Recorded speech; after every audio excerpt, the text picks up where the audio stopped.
ਸਾਖੀ 27ਵੀਂ ਪਰਖਣਾ। ਐਤਕੀ ਵੀ ਉਹ ਉੱਤਰ ਲੈ ਕੇ ਦਾਸ ਲਾਹੌਰ ਪਹੁੰਚਿਆ, ਪਰ ਉਸਨੇ ਕਿਹਾ ਕਿ ਸ੍ਰੀ ਜੀ, ਮੈਨੂੰ ਸ਼ੱਕ ਹੁੰਦਾ ਹੈ ਕਿ ਪ੍ਰਿਥੀ ਚੰਦ ਨੇ ਪੱਤਰ ਪਹੁੰਚਾਇਆ ਹੀ ਨਹੀਂ ਤੇ ਮੈਨੂੰ ਐਵੇਂ ਕਹਿ ਕੇ ਟੋਰ ਦਿੱਤਾ ਹੈ ਕਿ ਪਿਤਾ ਗੁਰੂ ਜੀ ਕਹਿੰਦੇ ਹਨ, ਅਜੇ ਹੋਰ ਲਾਹੌਰ ਠਹਿਰੋ, ਉੱਥੋਂ ਦਾ ਕੰਮ ਸੰਭਾਲੋ, ਕਾਹਲੀ ਨਾ ਕਰੋ। ਇਹ ਸੁਣ ਕੇ ਤੇ ਫੇਰ ਅੰਤਰ ਧਿਆਨ ਹੋ ਕੇ ਸ੍ਰੀ ਸਾਹਿਬਜ਼ਾਦੇ ਜੀ ਦੇ ਨਿਸ਼ਚੇ ਵਿੱਚ ਗੱਲ ਆ ਗਈ ਕਿ ਹੁਣ ਮੈਨੂੰ ਪਿਤਾ ਜੀ ਨਹੀਂ ਵਰਜ ਰਹੇ, ਪਰ ਭਰਾ ਵਿਛੋੜ ਰਿਹਾ ਹੈ। ਤਦ ਇੱਕ ਦਿਨ ਪ੍ਰੇਮ ਦੇ ਰੁਕਵੇਂ ਪ੍ਰਵਾਹ ਵਿੱਚ ਆਪ ਜੀ ਨੇ ਇੱਕ ਹੋਰ ਪੱਤਰਕਾ ਲਿਖੀ, ਜੋ ਇਹ ਸੀ। ਇੱਕ ਘੜੀ ਨਾ ਮਿਲਤੇ ਤਾਂ ਕਲ ਜੁਗ ਹੋਤਾ, ਹੁਣ ਕਦ ਮਿਲਿਆ ਪ੍ਰਿਆ ਤੁਧ ਭਗਵੰਤਾ। ਮੋਹਿ ਰਹਿਣ ਨਾ ਵਿਹਾਵੈ, ਨੀਂਦ ਨਾ ਆਵੈ, ਬਿਨ ਦੇਖੇ ਗੁਰ ਦਰਬਾਰੇ ਜੀਓ। ਹਉ ਕੋਲੀ ਜੀਓ ਕੋਲ ਕੁਮਾਈ, ਤਿਸ ਸੱਚੇ ਗੁਰ ਦਰਬਾਰੇ ਜੀਓ ਰਹਾਉ। ਇਹ ਪੱਤਰਕਾ ਲੈ ਕੇ ਐਤਕੀ ਦੂਤ ਹੁਸ਼ਿਆਰ ਹੋ ਕੇ ਆਇਆ। ਪਹਿਲਾਂ ਤਾਂ ਇੱਧਰ ਉੱਧਰ ਲੁਕਦਾ ਰਿਹਾ। ਜਦੋਂ ਤੀਜੇ ਪਹਿਰ ਦਾ ਦੀਵਾਨ ਲੱਗਾ ਤੇ ਸ੍ਰੀ ਗੁਰੂ ਜੀ ਆ ਕੇ ਵਿੱਚ ਬਰਾਜ ਗਏ, ਤਦ ਦੂਤ ਨੇ ਅਚਾਨਕ ਨਜ਼ਰ ਬਚਾ ਕੇ ਹਜ਼ੂਰੀ ਵਿੱਚ ਜਾ ਮੱਥਾ ਟੇਕਿਆ ਤੇ ਪੱਤਰਕਾ ਸ੍ਰੀ ਗੁਰੂ ਜੀ ਦੇ ਹੱਥ ਫੜਾ ਦਿੱਤੀ ਤੇ ਕਿਹਾ, ਲਾਹੌਰ ਦੀ ਸੰਗਤ ਵੱਲੋਂ ਤੇ ਸਾਹਿਬਜ਼ਾਦੇ ਵੱਲੋਂ ਚਰਨ ਬੰਦਨਾ ਪ੍ਰਵਾਨ ਹੋਏ। ਇਹ ਪੱਤਰਕਾ ਹਜ਼ੂਰ ਵਾਸਤੇ ਹੈ।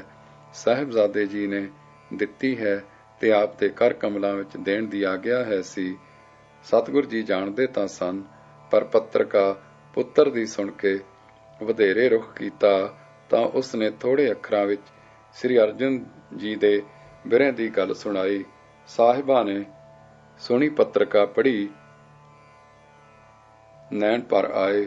ਸਿੱਖ ਅਨੰਨ ਸਿੱਖ ਦੇ ਪ੍ਰੇਮ ਨਾਲ ਦਰਵ ਗਏ। ਫੇਰ ਸੰਗਤ ਵੱਲ ਤੱਕੇ, ਫੇਰ ਭਾਈ ਬੁੱਢੇ ਨੂੰ ਕੋਲ ਬੁਲਾ ਕੇ ਪੱਤਰਕਾ ਦਿਖਾਈ ਤੇ ਫਰਮਾਇਆ, ਕੱਲ ਤੜਕੇ ਜਾ ਕੇ ਬਰਖੁਰਦਾਰ ਨੂੰ ਲੈ ਆਓ। ਜੋ ਉੱਤਰ ਬਿਰਧ ਜੀ ਨੇ ਦਿੱਤਾ, ਕਵੀ ਸੰਤੋਖ ਸਿੰਘ ਜੀ ਇਉਂ ਲਿਖਦੇ ਹਨ। ਸੁਨ ਸਤਿਗੁਰ ਤੇ ਤਬ ਬਿਰਧ ਭਾਈ, ਸ੍ਰੀ ਅਰਜਨ ਕੀ ਬਹੁ ਵਡਿਆਈ।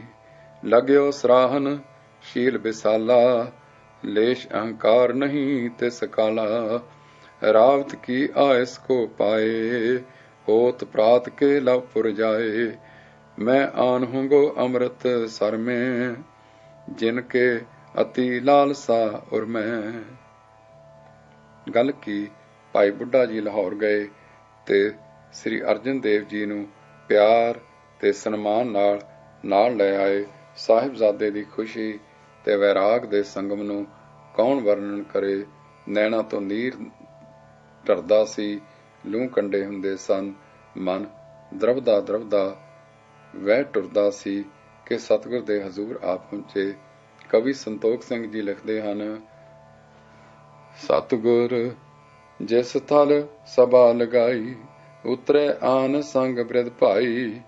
ਫਿਖੇ ਦੂਰ ਤੇ ਸਤਿਗੁਰ ਭਾਨ, ਕਮਲ ਪ੍ਰਫੁੱਲਤ ਬਦਨ ਮਹਾਨ। ਪੂਰਨ ਚੰਦ ਪਿਤਾ ਕੀ ਓਰਾ, ਲੋਚਨ ਕੀਨ ਚਰੋਕਨ ਜੋਰਾ। ਨੀਠ ਨੀਠ ਪਹੁੰਚੇ ਟਿਕ ਜਾਏ, ਪਰੇ ਚਰਨ ਪੰਕਜ ਉਤਲਾਏ। ਦਿਰਗ ਜਲ ਤੇ ਪਗ ਮਨੋ ਪਖਾਰੇ, ਪ੍ਰੇਮ ਨਿਮਗਨ ਸਪੂਤ ਨਿਹਾਰੇ। ਪਕਰ ਪੁਜਾ ਤਤਕਾਲ ਉਠਾਏ, ਪਰੇ ਅੰਕ ਦੇਖਤ ਹਰ ਖਾਏ। ਅਦਕ ਪ੍ਰੀਤ ਸੋ ਲਾਏ ਵਿਛਾਤੀ, ਮਸਤਕ ਸੂਗ ਲਈ ਜਨ ਥਾਤੀ। ਸੋਢੀ ਕੁਲ ਕੀ ਰਾਖ ਵਡਾਈ, ਹੇ ਸਪੁੱਤਰ ਕਰ ਹੈ ਅਧਿਕਾਈ। ਗੁਰਤਾ ਭਾਰ ਧਾਰ ਬੇ ਬੋਲੀ, ਮਹਾ ਧੀਰ ਹੋਇਓ ਬਿਦ ਭਲੀ। ਤਬ ਮੰਗਵਾਏ ਪੱਠੀ ਜੋ ਪਾਤੀ, ਪੱਠੀ ਆਪ ਕਰ ਸੀਤਲ ਛਾਤੀ। ਸੁਨੋ ਪੁੱਤਰ ਜਬ ਕੇ ਤੁਮ ਗਵਨੇ, ਏਕ ਪੱਤਰਕਾ ਭੇਜੀ ਭਵਨੇ। ਲਵਪੁਰ ਬਿਖੈ ਰਹੇ ਚਿਰਕਾਲ, ਮਿਲ ਰਹੇ ਸਤ ਸੰਗਤ ਜਾਲ। ਅਪਰ ਪੱਤਰਕਾ ਕਿਉਂ ਨਾ ਪਠਾਈ, ਲਿਖਨ ਲਿਖੈ ਮਤ ਅਤ ਚਤੁਰਾਈ। ਪਠੀ ਏਕ ਤਦ ਅਪ ਕਇਆ ਕੀਨਾ, ਅੰਕ ਤੀਸਰੋ ਕਿਮ ਲਿਖ ਦੀਨਾ। ਪਠੀ ਏਕ ਤਦ ਅਪ ਕਿਆ ਕੀਨਾ, ਅੰਕ ਤੀਸਰੋ ਕਿਮ ਲਿਖ ਦੀਨਾ। ਬਨਿਓ ਸ਼ਬਦ ਪਦ ਏਕੋ ਜੈਸੇ, लिखियो एकांग चाहिए तैसे। इस कह कहो हेत है कौन, सबन बिखै बूझो सुख पाउन। सूरज प्रकाश। तद साहिब जी बोले, ਸ੍ਰੀ ਗੁਰੂ ਜੀਓ, ਮੈਂ ਅੱਗੇ 2 ਇਹੋ ਜਿਹੇ ਪਦੇ ਦੀਆਂ ਪੱਤਰਕਾ ਘੱਲ ਚੁੱਕਾ ਹਾਂ, ਇਹ ਤੀਸਰੀ ਹੈ, ਇਸ ਕਰਕੇ ਅੰਗ ਤੀਜਾ ਦਿੱਤਾ ਹੈ। ਸ੍ਰੀ ਗੁਰੂ ਜੀ ਬੋਲੇ, 2 ਤਾਂ ਮੇਰੇ ਪਾਸ ਨਹੀਂ ਪਹੁੰਚੀਆਂ ਬੱਚਾ, ਕਿਸ ਹੱਥ ਘੱਲੀਆਂ ਸਾਨੇ। ਲਿਆਉਣ ਵਾਲਾ ਸਿੱਖ ਪਾਸ ਹੀ ਬੈਠਾ ਸੀ, ਹੱਥ ਬੰਨ੍ਹ ਕੇ ਕਹਿਣ ਲੱਗਾ, ਜੀ ਮੈਂ ਲਿਆਇਆ ਸਾਂ। ਤੇ ਉਹ 2 ਵੱਡੇ ਸਾਹਿਬਜ਼ਾਦੇ ਪਿਰਥੀ ਚੰਦ ਜੀ ਨੇ ਮੈਥੋਂ ਲਈਆਂ ਸਨ ਤੇ ਮੈਨੂੰ ਕਿਹਾ ਸੀ ਕਿ ਪਹੁੰਚਾ ਦਿੱਤੀਆਂ ਹਨ, ਤੇ ਆਪ ਵੱਲੋਂ ਸੰਦੇਸ਼ਾ ਵੀ ਛੋਟੇ ਸਾਹਿਬਜ਼ਾਦੇ ਲਈ ਦਿੱਤਾ ਸੀ, ਸੋ ਮੈਂ ਜ਼ੁਬਾਨੀ ਅਰਜ਼ ਕੀਤਾ ਸੀ। ਤਦ ਸ੍ਰੀ ਗੁਰੂ ਜੀ ਕੁਛ ਹੋਰ ਤਰ੍ਹਾਂ ਤੱਕੇ। ਇੱਕ ਪਾਸ ਬੈਠੇ ਇਤਬਾਰੀ ਨੂੰ ਆਵਾਜ਼ ਦਿੱਤਾ, ਜਾਓ ਪਿਰਥੀਏ ਨੂੰ ਬੁਲਾ ਲਿਆਓ। ਦਾਸ ਗਿਆ ਤਾਂ ਪਿਰਥੀਆ ਜੀ ਖੂਹ ਤੇ ਨਹਾ ਰਹੇ ਸਨ। ਪਿਤਾ ਦਾ ਹੁਕਮ ਸੁਣ ਕੇ ਛੇਤੀ ਨਾਲ ਕੱਪੜੇ ਪਾ ਕੇ ਘਰ ਗਏ, ਪਰ ਉਸ ਦੀ ਹਰਿਆਣੀ ਦੀ ਹੱਦ ਨਾ ਰਹੀ। ਜਦ ਸੁਣਿਓ ਨੇ ਛੋਟੇ ਭਰਾਤਾ ਜੀ ਆਏ, ਪਿਤਾ ਜੀ ਦੇ ਪਾਸ ਬੈਠੇ ਹਨ, ਤੇ ਮੈਨੂੰ ਪਤਾ ਨਹੀਂ ਲੱਗਾ ਕਿ ਕਦ ਸੱਦੇ ਗਏ ਤੇ ਕਦ ਆ ਗਏ, ਪਰ ਫੇਰ ਆਪਾ ਸੰਭਾਲ ਕੇ ਘਰੋਂ ਟੁਰੇ ਤੇ ਪਿਤਾ ਜੀ ਨੂੰ ਸੀਸ ਨਿਵਾਇਆ। ਸ੍ਰੀ ਅਰਜਨ ਜੀ ਨੇ ਵੱਡੇ ਭਰਾ ਅੱਗੇ ਸੀਸ ਨਿਵਾਇਆ। ਫਿਰ ਪਿਤਾ ਜੀ ਦਾ ਇਸ਼ਾਰਾ ਪਾ ਕੇ ਪਿਰਥੀਆ ਜੀ ਸਾਹਮਣੇ ਬੈਠ ਗਏ। ਤਦ ਸ੍ਰੀ ਗੁਰੂ ਜੀ ਨੇ ਪੁੱਛਿਆ, ਬੇਟਾ 2 ਪੱਤਰ ਅੱਗੇ ਕਾਕਾ ਜੀ ਦੇ ਦਿਖਾਏ, 2 ਪੱਤਰ ਅੱਗੇ ਕਾਕਾ ਜੀ ਦੇ ਆਏ ਤਾਂ ਸਾਨੂੰ ਮਿਲੇ, ਪਰ ਸਾਨੂੰ ਕਿਉਂ ਨਾ ਦਿਖਾਏ। ਅੱਛਾ, ਜੇ ਅੱਗੇ ਨਹੀਂ ਦਿਖਾ ਸਕੇ ਤਾਂ ਹੁਣ ਲੈ ਆਓ। ਤਦ ਪਿਰਥੀਏ ਨੇ ਕਿਹਾ, ਮੈਨੂੰ ਤਾਂ ਯਾਦ ਨਹੀਂ ਕੋਈ ਪੱਤਰਕਾ ਮੈਨੂੰ ਕਿਸੇ ਦਿੱਤੀ ਹੋਵੇ। ਸਿੱਖ ਨੇ ਕਿਹਾ, ਸਾਹਿਬਜ਼ਾਦਾ ਜੀ, ਮੈਂ ਆਪ ਨੂੰ ਦੇ ਗਿਆ ਹਾਂ। ਪਿਰਥੀਆ, ਮੈਨੂੰ ਯਾਦ ਨਹੀਂ ਕਿ ਮੈਨੂੰ ਇਸ ਸਿੱਖ ਨੇ ਪੱਤਰਕਾ ਦਿੱਤੀ ਹੋਵੇ। 2 ਉਂਗਲ ਕਾਗਜ਼ ਮੈਂ ਛਪਾ ਕੇ ਕੀ ਲੈਣਾ ਸੀ। ਤਦ ਗੁਰੂ ਜੀ ਕਿਹਾ, ਯਾਦ ਨਹੀਂ ਤਾਂ ਢੂੰਡ ਵੇਖੋ, ਜੇ ਯਾਦ ਹੈ ਤਾਂ ਲੁਕਾ ਨਾ ਕਰੋ। ਛਪਾ ਚੰਗਾ ਨਹੀਂ ਹੁੰਦਾ, ਸਰਲਤਾ ਠੀਕ ਹੁੰਦੀ ਹੈ। ਤਦ ਪਿਰਥੀਏ ਨੇ ਤਮਕ ਕੇ ਜੋ ਕੁਝ ਕਿਹਾ। ਕਵੀ ਸੰਤੋਖ ਸਿੰਘ ਜੀ ਨੇ ਇਉਂ ਲਿਖਿਆ ਹੈ, ਸੁਣ ਕੇ ਖੁਨਸਿਓ ਉੱਚੋ ਕਹੈ, ਕਛ ਹੁੰਡੀ ਧੋ ਆਨਾਹਿਨ ਹੈ। ਜੇ ਛਿਪਾਏ ਧਨ ਕੋ ਲੈ ਆਵੈ, ਕੌਣ ਅਰਥ ਤੇ ਤਾਹੇ ਛਿਪਾਵੈ। ਕਛ ਲੇਖਾ ਨ ਤਿਸਕੇ ਮਾਹੂ, ਰਿਨਕੀ ਵਹੀ ਨ ਰਾਖੋ ਪਾਹੂ।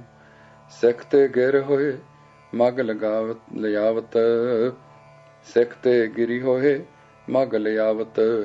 ਡਰਤ ਹਿਰਦੈ ਮੁਝ ਪਾਸ ਬਤਾਵਤ, ਜੇ ਕਰ ਪਦਿਅਨ ਸ਼ਬਦ ਬਨਾਵੈ। ਤਿਸ ਦੇਖਨ ਹਿਤ ਚਿਤ ਲਲਚਾਵੈ, ਤਉ ਕਿਛ ਚੋਟ ਨਹੀਂ ਦਿਗ ਬੈਸੇ। ਕਾਏ ਬਨਾਏ ਲਿਹੋ ਤੁਮ ਤੈਸੇ, ਅਪਰ ਕਾਜ ਤੋ ਨਹਿ ਤਿਨ ਮਾਹੂ। ਜਿਸ ਤੇ ਕਾਰ ਅਟਕ ਕਛ ਜਾਹੂ। ਸੂਰਜ ਪ੍ਰਕਾਸ਼। ਇਹ ਸੁਣ ਕੇ ਸ੍ਰੀ ਗੁਰੂ ਜੀ ਨੇ ਇੱਕ ਦਾਸ ਨੂੰ ਕੰਨ ਵਿੱਚ ਕਿਹਾ ਕਿ ਪਿਰਥੀਏ ਦੇ ਘਰ ਜਾਓ ਤੇ ਉਸ ਦਾ ਪਹਿਨਣੇ ਵਾਲਾ ਜਾਮਾ ਜੋ ਰੋਜ਼ ਕੱਪੜਿਆਂ ਦੇ ਉੱਪਰ ਪਹਿਨਦਾ ਹੈ ਮੰਗ ਕੇ ਲੈ ਆਓ। ਬੀਬੀ ਨੂੰ ਸਾਡੇ ਵੱਲੋਂ ਕਹਿਣਾ ਜੋ ਅਸਾਂ ਨੇ ਮੰਗਿਆ ਹੈ। ਜਦ ਜਾਮਾ ਗੁਰੂ ਜੀ ਪਾਸ ਲਿਆ, ਦਾਸ ਨੇ ਧਰਿਆ ਤਾਂ ਗੁਰੂ ਜੀ ਨੇ ਪਿਰਥੀਏ ਨੂੰ ਕਿਹਾ, ਲੈ ਹੁਣ ਆਪਣੇ ਹੱਥੀਂ ਜਾਮਾ ਵਾ ਫੋਲ, ਦੇਖ ਇਸ ਵਿੱਚ ਚਿੱਠੀ ਹੈ ਕਿ ਨਾ। ਲਾਜ ਭਰੇ ਮਨ ਮੁਸ਼ਕਲ ਵਿੱਚ ਫਸੇ ਨੇ। ਜੇਬ ਵਿੱਚੋਂ ਕਾਗਜ਼ ਕੱਢੇ ਤਾਂ ਉਹਨਾਂ ਕਾਗਜ਼ਾਂ ਵਿੱਚੋਂ 2 ਚਿੱਠੀਆਂ ਨਿਕਲ ਪਈਆਂ। ਉਸ ਦੇ ਹੱਥੋਂ ਫੜ ਕੇ ਸ੍ਰੀ ਗੁਰੂ ਜੀ ਨੇ ਵਾਚੀਆਂ ਤੇ ਉਸ ਵੱਲ ਮੂੰਹ ਕਰਕੇ ਬੋਲੇ, ਪਿਰਥੀਆ, ਇਹੋ ਸ਼ੁਭ ਆਚਰਣ ਹੈ ਜਿਸ ਪਰ ਗੱਦੀ ਦੇ ਸਵਪਨ ਲੈਂਦਾ ਰਿਹਾ ਹੈ। ਇਸ ਮਾੜੇ ਕਰਤੱਵ ਦੇ ਪਿੱਛੇ ਸਵਾਰਥਪਰਤਾ ਹੈ। ਉਸ ਦੇ ਪਿੱਛੇ ਵਾਸ਼ਨਾ ਤ੍ਰਿਸ਼ਨਾ ਦੀ ਭੀੜ ਭਾੜ ਹੈ, ਜਿਸ ਦੀ ਤਹਿ ਵਿੱਚ ਹਉ ਮੈਂ ਠਾਠਾ ਮਾਰ ਰਹੀ ਹੈ। ਇਹ ਗ੍ਰਹਿਣ ਮਾਰਗ ਹੈ, ਬਹੁਤ ਨੀਵੀਂ ਕਿਸਮ ਦਾ ਗ੍ਰਹਿਣ ਮਾਰਗ ਹੈ। ਗੁਰਿਆਈ ਤਿਆਗ ਮਾਰਗ ਦੀ ਸ਼ੈ ਹੈ। ਇਸ ਪਦ ਦੇ ਲਾਇਕ ਤੂੰ ਨਹੀਂ ਸਹਿ ਨਾ ਹੈ। ਤੂੰ ਆਪ ਸਾਬਤ ਕਰਕੇ ਸੰਗਤ ਨੂੰ ਦਿਖਾ ਦਿੱਤਾ ਹੈ। ਤੂੰ ਭਇਓ ਨਲਾਇਕ ਗੁਰਕੁਲ ਮਹੀਆ। ਹਾਂ ਸੰਗਤ ਜੀ, ਨਹੀਂ ਊਚ ਪਦ ਇਸਕੇ ਭਾਗਾ। ਇਹ ਕਹਿੰਦੇ ਗੁਰੂ ਜੀ ਫਿਰ ਚੁੱਪ ਹੋ ਗਏ। ਤਦ ਭਾਈ ਬੁੱਢਾ ਜੀ ਨੇ ਉੱਠ ਕੇ ਸਾਰੀ ਸੰਗਤ ਨੂੰ ਸਾਰਾ ਹਾਲ ਮੁੜ ਤੋਂ ਸੁਣਾਇਆ। ਸਾਰੀ ਸੰਗਤ ਉਂਗਲਾਂ ਮੂੰਹ ਵਿੱਚ ਪਾ ਕੇ ਟੁੱਕਣ ਲੱਗ ਪਈ ਕਿ ਗੁਰੂ ਕਾ ਪੁੱਤਰ ਹੋ ਕੇ ਇਹਨਾਂ ਇਤਬਾਰੀ ਤੇ ਮੁਖੀਆ ਬਣ ਕੇ ਐਡਾ ਕੁਕਰਮ ਕੀਤਾ ਤੇ ਸੱਚ ਦੇ ਮੰਡਲਾਂ ਵਿੱਚ ਝੂਠ ਬੋਲੇ ਤੇ ਪਿਤਾ ਗੁਰੂ ਜੀ ਦੇ ਰੂਬਰੂ ਝੂਠ ਮਾਰੇ। ਫਿਰ ਭਾਈ ਬੁੱਢਾ ਜੀ ਨੇ 2 ਚਿੱਠੀਆਂ ਜੋ ਪਿਰਥੀਆ ਜੀ ਨੇ ਛੁਪਾਈਆਂ ਸਨ ਸੁਣਾਈਆਂ ਤੇ ਫਿਰ ਤੀਸਰੀ ਸੁਣਾਈ। ਇਸ ਰਚਨਾ ਨੂੰ ਸੁਣ ਕੇ ਸੰਗਤ ਵਿੱਚ ਧੰਨ ਸ੍ਰੀ ਅਰਜਨ ਹੋਈ। ਪਿਰਥੀ ਚੰਦ ਪਹਿਲੇ ਤਾਂ ਚਪੜ ਕਰਦਾ ਰਿਹਾ, ਪਰ ਹੁਣ ਸ਼ਰਮਿੰਦਾ ਹੋਇਆ, ਮੈਲੇ ਮੁਖ ਹੋ ਗਿਆ। ਜੈਸਾ ਕਿ ਲਿਖਿਆ ਹੈ, ਅਨੁਜ ਵਡਾਈ ਸੁਣ ਦੁਖ ਪਾਵਤ, ਜਰ ਤਰਿਦਾ ਕਛ ਬਸ ਨਾ ਬਸਾਵਤ। ਛਲ ਬਰ ਕਰ ਚਾਹਤ ਗੁਰਿਆਈ, ਪੁਨ ਪਿਤ ਕੀ ਨਹਿ ਸੇਵ ਕਮਾਈ। ਕਰ ਹੰਕਾਰ ਨਾ ਕਬ ਬਚ ਮਾਨਾ, ਤਨ ਕੋ ਸਾਮਤ ਰਹਿਓ ਮਹਾਨਾ। ਜਗ ਵਿਵਹਾਰਨ ਮੈਂ ਚਤਰਾਈ, ਇੱਕ ਵੀ ਗੁਣ ਨ ਲੈ ਗੁਰਿਆਈ। ਏਮ ਪ੍ਰਿਥਿਆ ਬੈਠਿਓ ਮੁਰਝਾਈ, ਪੁਨ ਬੁੱਢੇ ਸੰਗ ਗੁਰੂ ਅਲਾਈ। ਸ੍ਰੀ ਨਾਨਕ ਕੇ ਤੁਮ ਬਹੁ ਪਿਆਰੇ, ਗੁਰੂ ਅੰਗਦ ਸ੍ਰੀ ਅਮਰ ਨਿਹਾਰੇ। ਗੁਰਤਾ ਅਜਰ ਜਰਨ ਔਰ ਮਾਹੀ, ਸ੍ਰੀ ਅਰਜਨ ਅਬ ਭਇਓ ਕੇ ਨਾਹੀ। ਜੇ ਕਰ ਤੁਮੋ ਸੁਹਾਵਤ ਆਛੈ, ਇਸੇ ਬਿਠਾਵੇ ਹਮ ਨਿਜ ਪਾਛੈ। ਗੁਰਤਾ ਉਚਿਤ ਸੋ ਔਰ ਨਾ ਕੋਈ, ਇਨ ਸਮ ਗੁਣ ਕਹੋ ਕਿਸ ਮੈਂ ਹੋਈ। ਤੁਮ ਸੰਮਤ ਹੋਏ ਚਾਹਤ ਕਰਿਓ, ਕਹੋ ਸਾਚ ਜਿਮ ਔਰ ਮੈਂ ਧਰਿਓ। ਸੁਨ ਬੁੱਢੇ ਕਰ ਜੋਰ ਉਚਾਰਾ, ਇਹ ਸੇਵਕ ਕੀ ਵਸਤ ਉਦਾਰਾ। ਅਜਰ ਜਰਨ ਆਦਿਕ ਗੁਣ ਹੋਏ, ਇਸ ਕੀ ਲਾਇਕ ਜਾਨੋ ਸੋਏ। ਸ੍ਰੀ ਅਰਜਨ ਮੈਂ ਪਰਖੇ ਸਾਰੇ, ਤੁਮ ਤੇ ਅਪਰ ਸਮਤ ਕੋ ਧਾਰੇ। ਇਨ ਸਮ ਸੇਵਕ ਅਪਰ ਕੈ ਬੀਓ, ਜਿਮ ਆਇਸ ਮਹਿ ਵਾਸਾ ਕੀਓ। ਵਾਹਿਗੁਰੂ ਜੀ ਕਾ ਖਾਲਸਾ, ਵਾਹਿਗੁਰੂ ਜੀ ਕੀ ਫਤਿਹ। ਸਾਖੀ 28ਵੀਂ। ਗੱਦੀ। ਇਸ ਮਾਜਰੇ ਤੋਂ ਮਗਰੋਂ ਅਗਲੇ ਦਿਨ ਜਾਂ ਕੁਛ ਦਿਨ ਬਾਅਦ ਦੂਰੋਂ ਨੇੜਿਓਂ ਸਿੱਖ ਬੁਲਾ ਕੇ ਭਾਰੀ ਇਕੱਠ ਕੀਤਾ ਗਿਆ। ਯਥਾ ਜਹ ਕਹਿ ਤੇ ਸਿੱਖ ਸਰਬ ਬੁਲਾਏ, ਜਹ ਕਹਿ ਤੇ ਸਿੱਖ ਸਰਬ ਬੁਲਾਏ। ਸਭ ਸੰਗਤ ਕੋ ਮੇਲਾ ਭਇਓ, ਚੌਂ ਦਿਸ ਪਰਵਾਰਤ ਹੋਏ ਗਇਓ। ਸਮਾਗਮ ਵਿੱਚ ਸਾਰੇ ਸਿੱਖ ਗੁਰੂ ਦੇ ਚੰਦ ਮੁਖ ਨੂੰ ਦੇਖ ਰਹੇ ਪ੍ਰਸੰਨ ਹੋ ਰਹੇ ਸਨ ਤੇ ਵਿੱਚ ਕਈ ਉਡੀਕ ਵਿੱਚ ਸਨ ਕਿ ਸਮਾਗਮ ਕਾਸ ਲਈ ਸਾਜਿਆ ਗਿਆ ਹੈ ਕਿ ਸ੍ਰੀ ਗੁਰੂ ਜੀ ਉੱਠੇ ਤੇ ਆਪਣੇ ਛੋਟੇ ਸਪੁੱਤਰ ਸੇਵਕ ਤੇ ਸਿੱਖ ਸ੍ਰੀ ਅਰਜਨ ਦੇਵ ਅੱਗੇ 5 ਪੈਸੇ ਤੇ ਇੱਕ ਨਾਰੀਅਲ ਧਰ ਕੇ 3 ਪ੍ਰਕਰਮਾਂ ਕਰਕੇ ਮੱਥਾ ਟੇਕ ਦਿੱਤਾ ਤੇ ਬੈਠ ਗਏ। ਫਿਰ ਆਪ ਦੀ ਆਗਿਆ ਵਿੱਚ ਭਾਈ ਬੁੱਢਾ ਜੀ ਉੱਠੇ ਤੇ ਆਪ ਨੇ ਸ੍ਰੀ ਗੁਰੂ ਅਰਜਨ ਦੇਵ ਜੀ ਦੇ ਮਸਤਕ ਤੇ ਗੁਰਿਆਈ ਦਾ ਤਿਲਕ ਕਰ ਦਿੱਤਾ। ਸੰਗਤ ਵਿੱਚ ਖੁਸ਼ੀ ਦਾ ਕੋਲਾਹਲ ਮਚ ਗਿਆ। ਧੰਨ ਗੁਰੂ ਅਰਜਨ ਦੇਵ ਦੇ ਜੈਕਾਰਿਆਂ ਨਾਲ ਆਕਾਸ਼ ਗੂੰਜ ਪਿਆ। ਸਾਰੀ ਸੰਗਤ ਦੇ ਮਸਤਕ ਨਿਉ ਗਏ ਤੇ ਧਰਾ ਤੇ ਜਾ ਲੱਗੇ। ਪ੍ਰਿਥਿਆ ਦੇ ਆਚਰਣ ਅਤੇ ਚਲਾਕੀਆਂ ਆਦਿ ਸੰਗਤਾਂ ਤੋਂ ਗੁੱਝੇ ਨਹੀਂ ਸਨ। ਉਹ ਉਸ ਦੀ ਜ਼ਾਹਰਾ ਸੇਵਾ ਨੂੰ ਵੀ ਤੱਕਦੇ ਸਨ, ਪਰ ਉਸ ਦੇ ਹੰਕਾਰ ਤੇ ਹੋਰ ਛਿਪ ਛਪਾਓ ਤੇ ਛਲਾਂ ਨੂੰ ਜਾਣਦੇ ਸਨ। ਸਭ ਦੇ ਦਿਲਾਂ ਵਿੱਚ ਭੈ ਸੀ ਕਿ ਬਹੁਤੀ ਗੱਲੇ ਇਸ ਦੀਆਂ ਚਲਾਕੀਆਂ ਇਸ ਨੂੰ ਕਾਮਯਾਬ ਕਰਨਗੀਆਂ ਤੇ ਜੇ ਸੰਗਤ ਨੂੰ ਗੁਰੂ ਜੀ ਇਸ ਦੇ ਵੱਸ ਪਾ ਗਏ ਤਾਂ ਜੀ ਨੂੰ ਦੁੱਖ ਹੋਏਗਾ। ਪਰ ਨਾਲ ਇਹ ਸਿਦਕ ਵੀ ਕੰਮ ਕਰਦਾ ਸੀ ਕਿ ਗੁਰੂ ਸਰਬੱਗ ਹੈ, ਗੁਰੂ ਸਰਬ ਸ਼ਕਤੀਮਾਨ ਹੈ, ਗੁਰੂ ਸੱਚ ਹੈ, ਗੁਰੂ ਨਾਨਕ, ਗੁਰੂ ਅੰਗਦ, ਗੁਰੂ ਅਮਰ ਵਾਂਗੂ ਨਿਰਭੈ ਹੈ। ਆਪਣੀ ਸੰਗਤ ਨੂੰ ਗੱਦੀ ਦੇ ਲਾਇਕ ਸੱਚੇ ਸਤਿਗੁਰੂ ਦੇ ਹੱਥਾਂ ਵਿੱਚ ਸੌਂਪਣਾ। ਹੁਣ ਜਦ ਸਭ ਨੇ ਪ੍ਰਤੱਖ ਦੇਖ ਲਿਆ ਕਿ ਗੁਰੂ ਸੱਚਮੁੱਚ ਸਤਿਆ ਸਰੂਪ ਹੈ, ਨਿਆਏ ਸਰੂਪ ਹੈ, ਪ੍ਰੇਮ ਸਰੂਪ ਹੈ, ਤਿਆਗ ਦੀ ਅਵਧੀ ਤੇ ਸੰਗਤ ਦੀ ਰੱਖਿਆ ਦਾ ਸੰਜੋਗ ਸੁਨਾਹ ਹੈ, ਤਾਂ ਪ੍ਰਸੰਨਤਾ ਦੀ ਹੱਦ ਨਾ ਰਹੀ। ਜਦ ਸੰਗਤ ਦੋਹਾਂ ਗੁਰੂ ਸਾਹਿਬਾਂ ਦੇ ਜੈਕਾਰੇ ਗਜਾ ਕੇ ਚੁੱਪ ਹੋਈ ਤਾਂ ਸ੍ਰੀ ਸਤਿਗੁਰੂ ਜੀ ਬੋਲੇ, ਜੋ ਕਵੀ ਜੀ ਨੇ ਇਉਂ ਦਰਸਾਇਆ ਹੈ, सुनो सिख सब तुम गुर प्यारे, श्री अर्जन मम रूप निहारो, जिम मुझ लखो तहा उरधारो, गुरता गादी पर ए बरियो, गुरता गादी पर ए थिरियो, हलत पलत पारस जो सब धरियो, संगत को दुख पार उतार है, कारज अदक जगत में सार है, उठो सकल बंधन इस कीजै, नाना भांत उपाय न दीजै, सुन सतगुर के बचन आनंदे, बोलते जय जयकार बिलंदे, जथा शक्त धर निकट अकोर, नमस्कार कीनस कर जोर, उस्तव सब सिखन में होवा, श्री अर्जन रव उदयत हो जोवा। जद संगत मत्थे टेक ते भेटा अर्पण करके ਥਾਂ ਥਾਈਂ ਬੈਠ ਗਈ ਤਾਂ ਸ੍ਰੀ ਗੁਰੂ ਜੀ ਨੇ ਆਗਿਆ ਕੀਤੀ, ਹੈ ਪੁੱਤਰ ਹੁਣ ਚੌਥਾ ਪਦ ਰਚੋ। ਤਾਂ ਉਸੇ ਵੇਲੇ ਨਵੇਂ ਸਜੇ ਸ੍ਰੀ ਗੁਰੂ ਜੀ ਨੇ ਵਾਕ ਰਚਿਆ। ਦੇਖੋ ਆਪ ਗੁਰੂ ਹੋ ਕੇ ਗੁਰੂ ਨੂੰ ਮੱਥਾ ਟੇਕ ਕੇ ਉੱਠੇ ਤੇ ਰਚਿਆ ਪਦ ਸੁਣਾਇਆ। ਭਾਗ ਹੋਆ ਗੁਰ ਸੰਤ ਮਿਲਾਇਆ, ਪ੍ਰਭ ਅਬਨਾਸੀ ਕਰ ਮੈਂ ਪਾਇਆ, ਸੇਵ ਕਰੀ ਪਲ ਚਸਾ ਨ ਵਿਛੜਾ, ਜਨ ਨਾਨਕ ਦਾਸ ਤੁਮਾਰੇ ਜੀਓ, ਹਉ ਕੋਲੀ ਜੀਓ ਕੋਲ ਕਮਾਈ, ਜਨ ਨਾਨਕ ਦਾਸ ਤੁਮਾਰੇ ਜੀਓ। ਰਹਾਓ। ਹੁਣ ਗੁਰੂ ਅਰਜਨ ਦੇਵ ਜੀ ਇਸ ਪਦੇ ਵਿੱਚ ਆਪਣਾ ਨਾਮ ਨਾਨਕ ਪਾ ਸਕਦੇ ਸਨ। ਪਹਿਲੋਂ ਤਿੰਨਾਂ ਵਿੱਚ ਨਾਨਕ ਨਾਮ ਨਹੀਂ ਪਾਇਆ, ਕਿਉਂਕਿ ਤਦੋਂ ਤੱਕ ਗੱਦੀ ਤੇ ਨਹੀਂ ਸਨ। ਹੁਣ ਪਾਇਆ, ਪਰ ਫਿਰ ਦੇਖੋ ਉਹ ਸਿੱਖੀ ਭਾਵਨਾ ਦਾ ਅਦਬ ਕਾਇਮ ਰੱਖਿਆ ਹੈ। ਨਾਨਕ ਛਾਪ ਵਰਤੀ ਤੇ ਭਾਵ ਰੱਖਿਆ, ਹੇ ਗੁਰੂ ਰਾਮਦਾਸ, ਨਾਨਕ ਸਰੂਪ ਮੈਂ ਤੇ ਅਸੀਂ ਸਾਰੇ ਆਪ ਦੇ ਜਨ ਤੇ ਦਾਸ ਹਾਂ।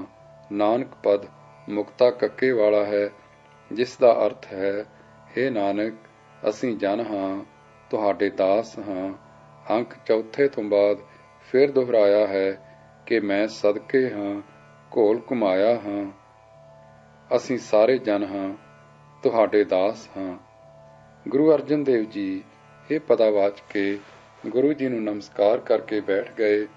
ਥੋੜੀ ਦੇਰ ਬਾਅਦ ਗੁਰੂ ਆਗਿਆ ਵਿੱਚ ਸਾਰੀ ਸਭਾ ਵਿਸਰਜਨ ਹੋ ਗਈ ਤੇ ਹੋਰ ਸਾਰੇ ਮੁਖੀਏ ਆਪੋ ਆਪਣੇ ਡੇਰੇ ਚਲੇ ਗਏ।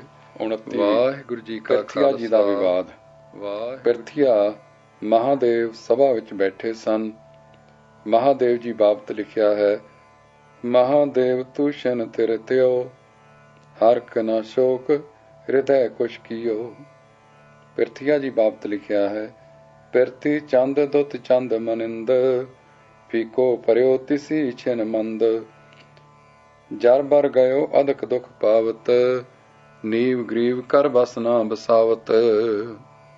ਪਰ ਚੁੱਕ ਚੁਕਾ ਕਰਨ ਵਾਲੇ, ਆਪਣੇ ਲਾਭ ਲਈ ਖਾਨਦਾਨਾਂ ਵਿੱਚ ਫੇਟੀਆਂ ਪਾਉਣ ਵਾਲੇ, ਪਾਪੀ ਮਨਾਂ ਵਾਲੇ, ਜਿਵੇਂ ਸ੍ਰੀ ਚੰਦ ਤੇ ਲਖਮੀ ਚੰਦ ਵਰਗੇ ਸਾਹਿਬਜ਼ਾਦਿਆਂ ਨੂੰ ਚੁੱਕਦੇ ਚਬਾਉਂਦੇ ਸਨ, ਤਿਵੇਂ ਹੀ ਸ੍ਰੀ ਦਾਤੂ ਜੀ ਨੂੰ ਭੜਕਾਉਂਦੇ ਸਨ। ਤਿਵੇਂ ਇੱਥੇ ਵੀ ਪਿਰਥੀਆ ਜੀ ਦੇ ਚੁੱਕਣ ਚੁਕਾਉਣ ਵਾਲੇ ਖੁਦਗਰਜ਼ ਮੌਜੂਦ ਸਨ। ਉਹਨਾਂ ਨੂੰ ਪਿਰਥੀ ਚੰਦ ਦੀ ਹੇਠੀ ਦੇਖ ਕੇ ਦੁੱਖ ਹੋਇਆ। ਲਿਖਿਆ ਹੈ, ਇਨਕੇ ਪੱਖੀ ਉਡਗਨ ਦੂਰੇ, ਨਿੰਦਕ ਪੋਚਕ ਮੁਖ ਦ੍ਰਿਗ ਜੁਰੇ। ਇਨਕੇ ਪੱਖੀ ਉਡਗਨ ਦੂਰੇ, ਨਿੰਦਕ ਪੇਚਕ ਮੁਖ ਦ੍ਰਿਗ ਜੁਰੇ। ਜਦ ਸਭਾ ਉੱਠ ਗਈ, ਸਭ ਟਿਕਾਣੇ ਟਿਕਾਣੇ ਜਾ ਪਹੁੰਚੇ। ਤਦ ਪਿਰਥੀਆ ਭਾਈ ਬੁੱਢਾ ਜੀ ਪਾਸ ਗਿਆ ਤੇ ਆਖਣ ਲੱਗਾ, ਭਾਈ ਬੁੱਢਾ ਜੀ, ਮੈਂ ਤੁਹਾਨੂੰ ਗੁਰੂ ਨਾਨਕ ਦਾ ਪਿਆਰਾ ਉਹਨਾਂ ਸਥਾਨੀ ਸਮਝਦਾ ਸਾਂ। ਇਸੇ ਤਰ੍ਹਾਂ ਸਤਿਕਾਰ ਕਰਦਾ ਰਿਹਾ ਹਾਂ, ਪਰ ਅੱਜ ਮੇਰਾ ਵਿਸ਼ਵਾਸ ਤੇ ਸ਼ਰਧਾ ਤਰਟ ਗਈ ਹੈ। ਤੁਸੀਂ ਵੀ ਅਨਿਆਏ ਕੀਤਾ ਹੈ। ਮੈਂ ਵੱਡਾ ਸਾਂ, ਗੱਦੀ ਦਾ ਹੱਕ ਮੇਰਾ ਸੀ। ਤੁਹਾਨੂੰ ਤਾਂ ਸਮਝਾਉਣਾ ਬਣਦਾ ਸੀ ਕਿ ਗੱਦੀ ਛੋਟੇ ਨੂੰ ਦੇਣੀ ਨਿਆਏ ਨਹੀਂ ਹੈ। ਤੁਸਾਂ ਨੇ ਇਹ ਅਨਿਆਏ ਕਿਉਂ ਕੀਤਾ? ਕੀ ਸਤਰੇ ਬਤਰੇ ਹੋ ਗਏ ਹੋ ਜਾਂ ਕੁਛ ਹੋਰ ਭਾਣਾ ਵਰਤਿਆ ਹੈ? ਝੱਟ ਉੱਠ ਕੇ ਤੁਸਾਂ ਤਿਲਕ ਕਰ ਦਿੱਤਾ। ਤੁਹਾਨੂੰ ਬਣਦਾ ਸੀ ਕਿ ਪਿਤਾ ਜੀ ਨੂੰ ਸਮਝਾਉਣਾ ਕਿ ਵੱਡਾ ਪੁੱਤਰ ਲਾਇਕ ਹੈ, ਇਸ ਨੂੰ ਗੱਦੀ ਦਿਓ। ਤੁਹਾਡਾ ਆਖਾ ਪਿਤਾ ਜੀ ਕਦੀ ਨਾ ਮੋੜਦੇ। ਸਾਡੀ ਤਰੱਟੀ ਤੁਸਾਂ ਚੌੜ ਕੀਤੀ ਹੈ। ਹੁਣ ਸੋਚੋ, ਜੇ ਮੈਂ ਆਪਣੀ ਅਕਲ ਤੇ ਪਦਾਰਥ ਨਾਲ ਪਾਤਸ਼ਾਹ ਤੋਂ ਹੁਕਮ ਲੈ ਆਵਾਂ ਕਿ ਗੱਦੀ ਦਾ ਮਾਲਕ ਇਹ ਹੈ, ਤਾਂ ਤੁਹਾਡੇ ਤਿਲਕ ਦੀ ਤੇ ਪਿਤਾ ਜੀ ਦੇ ਨਰੇਲ ਪੈਸਿਆਂ ਦੀ ਕੀ ਕੀਮਤ ਰਹਿ ਜਾਏਗੀ। ਭਾਈ ਬੁੱਢਾ ਜੀ ਨੇ ਸਾਰੀ ਹੱਥਕ ਭਰੀ ਝਿੜਕ ਠੰਡੇ ਦਿਲ ਨਾਲ ਸਹਾਰੀ। ਉਹ ਗਿਆਤ ਕੇ ਗੁਰਮੁਖ ਨੇ ਕੋਈ ਕੁਆਕ ਨਾ ਕਿਹਾ। ਮਿੱਠੇ ਪਿਆਰ ਭਰੇ ਪਦਾਂ ਵਿੱਚ ਬੋਲੇ, ਦੇਖੋ ਭਾਈ, ਗੁਰੂ ਗਾਦੀ ਦੁਨੀਆ ਦੀ ਵਿਰਾਸਤ ਨਹੀਂ ਕਿ ਪੁੱਤਰ ਨੂੰ ਜ਼ਰੂਰ ਮਿਲੇ ਤੇ ਵੱਡੇ ਨੂੰ ਹੀ ਮਿਲੇ। ਇਹ ਵਸਤੂ ਕਰਤਾਰ ਅਧੀਨ ਹੈ। ਜੋ ਧੁਰੋਂ ਲੈ ਕੇ ਆਉਂਦਾ ਹੈ ਉਸ ਨੂੰ ਮਿਲਦੇ ਹੈ, ਚਾਹੋ ਦਾਸ ਹੋਵੇ ਚਾਹੋ ਪੁੱਤਰ। ਸੋਹਣੇ ਕਾਕੇ, ਤੂੰ ਸਾਰੀ ਉਮਰ ਹੰਕਾਰ ਵਿੱਚ ਰਿਹਾ। ਤੂੰ ਟੇਕ ਪਦਾਰਥਾਂ, ਮੁਲਾਕਾਤਾਂ ਤੇ ਸਹਿ ਸਿਆਣਪਾਂ ਤੇ ਰੱਖੀ। ਕਦੀ ਪਿਤਾ ਦੇ ਅਨੁਕੂਲ ਹੋ ਕੇ ਗੁਰਮਤਿ ਗ੍ਰਹਿਣ ਨਾ ਕੀਤਾ। ਚਲਾਕੀਆਂ ਤੇ ਪੇਚਦਾਰੀਆਂ ਨਾਲ ਕਾਮਯਾਬੀ ਸਮਝੀ। ਸੰਗਤ ਦੀ ਸੇਵਾ ਕੀਤੀ, ਪਰ ਚਲਾਕੀਆਂ ਦੀ ਵਿਉਂਤ ਵਿੱਚ। ਉਹ ਅੰਤਰ ਜਾਗਰਤ, ਉਹ ਹਉਮੈ ਤਿਆਗ, ਉਹ ਪਰਸਵਾਰਥ, ਉਹ ਸਾਈਂ ਵਿੱਚ ਲੀਨਤਾ ਜੋ ਗੁਰੂ ਜੀ ਵਿੱਚ ਹੈ, ਗੁਰੂ ਤੋਂ ਨਾ ਲਈ। ਗੁਰਤਾ ਤਿਆਗ ਹੈ, ਭਾਰੀ ਜ਼ਿੰਮੇਵਾਰੀ ਹੈ। ਤੂੰ ਐਸ਼ਵਰਜ ਸਮਝੀ ਤੇ ਲੈਣ ਲਈ ਛਲ ਕੀਤੇ। ਕਿੱਕੂ ਤੂੰ ਕਾਮਯਾਬ ਹੁੰਦਾ ਤੇ ਮੈਂ ਤੈਨੂੰ ਕਿੱਕੂ ਤਿਲਕ ਦੇ ਦਿੰਦਾ। ਹੁਣ ਵੀ ਮੇਰੇ ਆਖੇ ਲੱਗ, ਗੁਰੂ ਕੀ ਸ਼ਰਨ ਪੈ ਜਾ। ਉਹਨਾਂ ਦੇ ਕੀਤੇ ਤੇ ਫੁੱਲ ਚਾੜ, ਆਗਿਆ ਵਿੱਚ ਟੁਰ, ਜਿਵੇਂ ਹੁਕਮ ਦੇਣ ਕਰ। ਤੇਰਾ ਦੀਨ ਦੁਨੀ ਸਬਰ ਜਾਏਗਾ। ਪ੍ਰਿਥੀਆ, ਹੁਣ ਕੀ ਬਣੇਗਾ ਜਦ ਚਿੜੀਆਂ ਚੁਗ ਗਈ ਖੇਤ। ਭਾਈ ਬੁੱਢਾ ਜੀ, ਦੀਨ ਸੰਵਰੇਗਾ, ਦੁਨੀਆ ਸੰਵਰੇਗੀ, ਅਪਜਸ ਮਿਟੇਗਾ, ਸੁਖ ਵਰਤੇਗਾ, ਵਾਹਿਗੁਰੂ ਨਾਲ ਬਣ ਆਵੇਗੀ। ਇਹ ਕਹਿ ਕੇ ਭਾਈ ਬੁੱਢਾ ਜੀ ਚੁੱਪ ਹੋ ਗਏ। ਫਿਰ ਉਸਦੇ ਵੱਧ ਘੱਟ ਬੋਲਣ ਦਾ ਕੋਈ ਉੱਤਰ ਨਾ ਦਿੱਤਾ। ਜਦ ਪਿਰਥੀਆ ਘਰ ਟੁਰ ਗਿਆ, ਫਿਰ ਪਿਰਥੀਆ ਗੁਰੂ ਸਾਹਿਬਾਂ ਪਾਸ ਗਿਆ। ਜਾ ਕੇ ਉੜਾਂਬੇ ਤੇ ਗਿਲੇ ਦਿੱਤੇ, ਕੌੜੇ ਬਚਨ ਵੀ ਕਹੇ ਜੋ ਧਰਤੀ ਦੇ ਧੀਰਜ ਵਾਲੇ ਸਤਿਗੁਰੂ ਜੀ ਨੇ ਸਹਾਰੇ। ਪਰ ਪਿਰਥੀਆ ਸਹਾਰੇ ਤੇ ਧੀਰਜ ਨੂੰ ਕਮਜ਼ੋਰੀ ਸਮਝਦਾ ਸੀ। ਇਸ ਤਰ੍ਹਾਂ ਜਗਤ ਦੇ ਜ਼ੋਰਾਂ ਵਾਲੇ ਸਦਾ ਸਮਝਣ ਦੀ ਭੁੱਲ ਕਰਦੇ ਹਨ। ਇਉਂ ਫਿਰ ਕੁਛ ਆਵਾਜ਼ ਵੀ ਕਰੜੀ ਕਰਕੇ ਬੋਲਿਆ, ਜੋ ਕਵੀ ਸੰਤੋਖ ਸਿੰਘ ਜੀ ਨੇ ਇਉਂ ਦਰਸਾਈ ਹੈ। ਕਿਆ ਵਿਪਰੀਤ ਆਪਨੇ ਠਾਨੀ, ਮੇਰੀ ਵਸਤ ਅਲਪ ਕਉ ਦਈ, ਕੋ ਇਮ ਕਰੈ ਨਾ ਆਗੇ ਪਈ। ਮੋਹ ਸੰਗ ਖੋਟ ਜਾਣ ਕੇ ਕਰਿਓ, ਕੌਣ ਦੋਸ਼ ਲਖ ਕਹਿ ਪਰ ਹਰਿਓ। जिस प्रकार तुम मुझसो न ठानी, इसको फल देखो अगवानी। दर्भ वृंद अब मोहे समीप, मिल हो बलि जो होए महीप। देकर धन को तिस अपनावो, पित सुत तुमको कष्ट दिखावो। जब तुमरो बस चले ना कोई, बिना करे गुरता मुझ होई। इस पर गुरु जी ने जो वाक कहे ਉਹ ਇਸ ਸ਼ਬਦ ਵਿੱਚ ਮੌਜੂਦ ਹਨ, ਜੋ ਸਾਰੇ ਅਵੈੜੇ ਪੁੱਤਰਾਂ ਦੀ ਰਹਿਨਮਾਈ ਕਰਨ। ਇਸ ਪਰ ਸ੍ਰੀ ਗੁਰੂ ਜੀ ਨੇ ਜੋ ਵਾਕ ਕਹੇ ਉਹ ਇੱਕ ਸ਼ਬਦ ਵਿੱਚ ਮੌਜੂਦ ਹਨ, ਜੋ ਸਾਰੇ ਅਵੈੜੇ ਪੁੱਤਰਾਂ ਦੀ ਰਹਿਨਮਾਈ ਕਰਨ। ਸਾਰੰਗ ਮਹੱਲਾ ਚੌਥਾ, ਘਰ ਤੀਜਾ, ਦੁਪਦਾ ਇੱਕ ਓੰਕਾਰ। ਸਤਿਗੁਰ ਪ੍ਰਸਾਦ ਕਾਹੇ ਪੂਤ, जगत हो संग बाप। जिनके जने बडीरे तुम हो, तिन स्यों जगत पाप। जिस धन का तुम गर्भ करत हो, सो तन किसे न आप। किन में छोड़ जाए बिख्या रस, तो लागे पछताप रहाओ। जो तुमरे प्रभ होते स्वामी, हर तिन कै जापो जाप। उपदेश करत नानक जन तुमको, जो सुनो तो जाए संताप। ਪ੍ਰਿਥੀਆ ਹੋਰ ਗੁਸਤਾਖ ਹੁੰਦਾ ਗਿਆ। ਤਦ ਗੁਰੂ ਜੀ ਨੇ ਇਹ ਉਪਦੇਸ਼ ਕੀਤਾ। ਸੋਹੀ ਮਹੱਲਾ ਚੌਥਾ, ਤਿਨੀ ਅੰਤਰ ਹਰ ਆਰਾਧਿਆ, ਜਿਨ ਕੋ ਤੁਰ ਲਿਖਿਆ ਲਿਖਤ ਲਿਲਾਰਾ।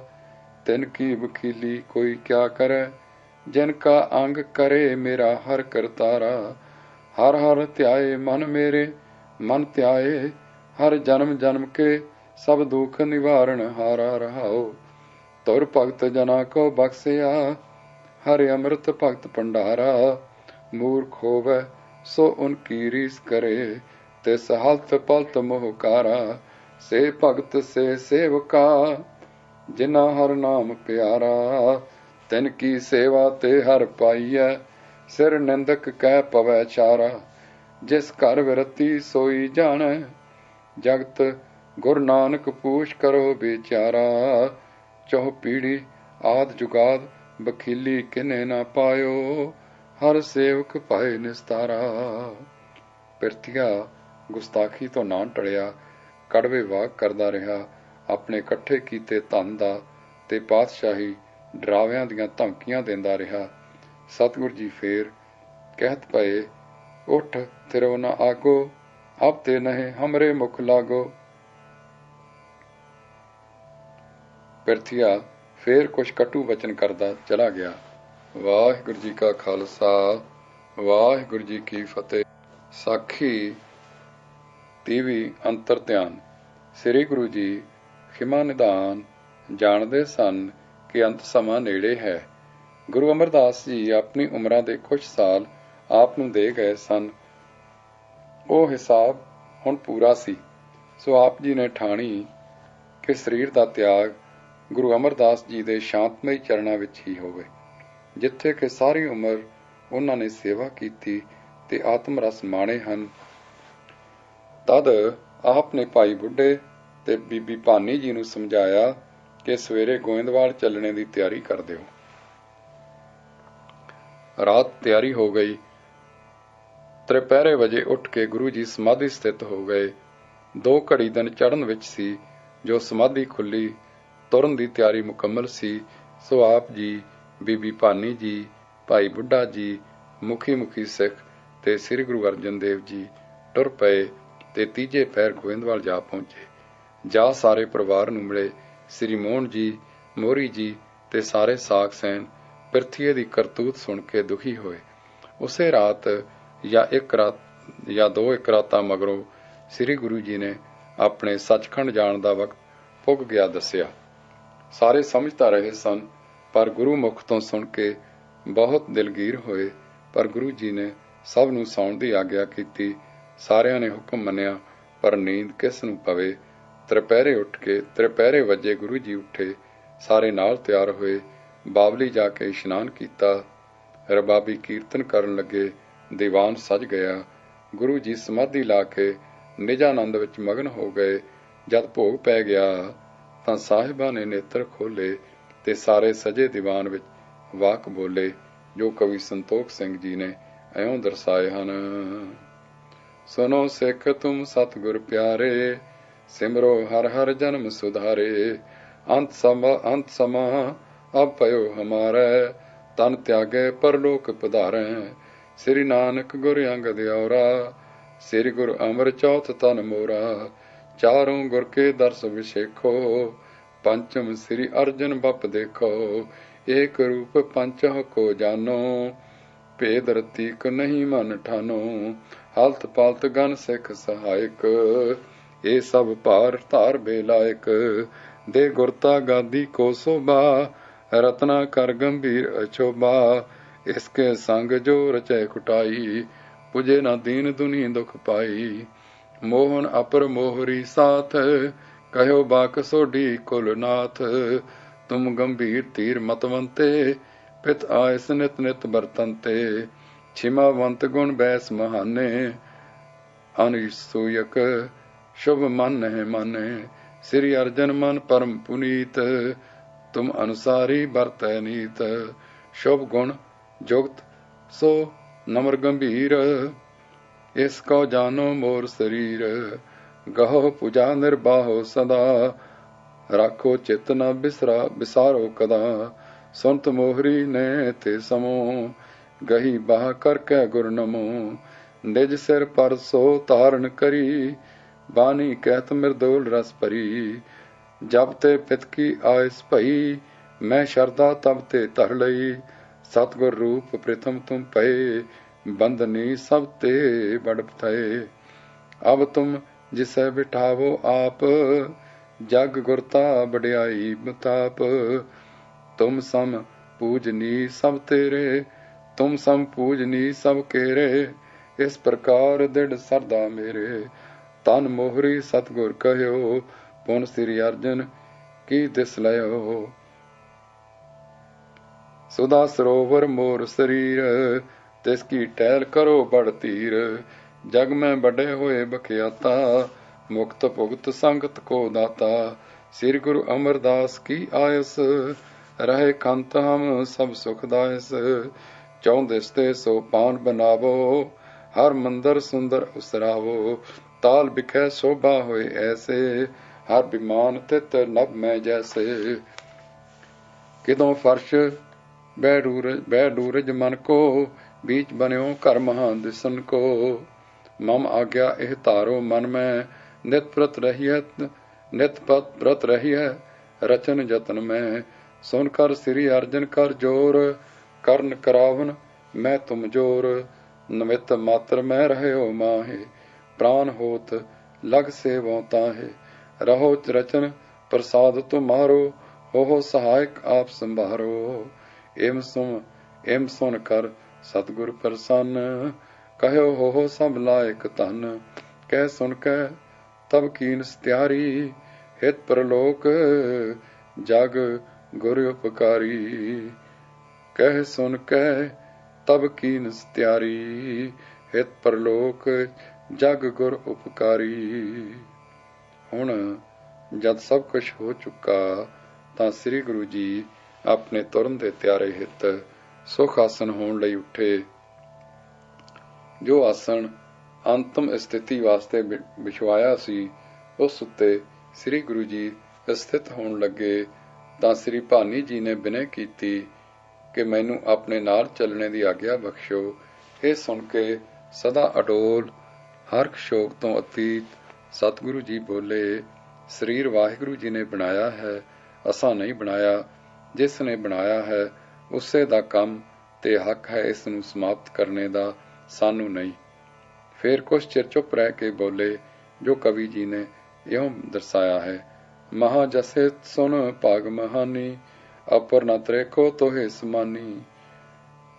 ਮਹਾ ਜਸੇ ਸੁਨ ਭਾਗ ਮਹਾਨੀ, ਅਪਰ ਨ ਤ੍ਰੇਖੇ ਤੋਹੇ ਸਮਾਨੀ।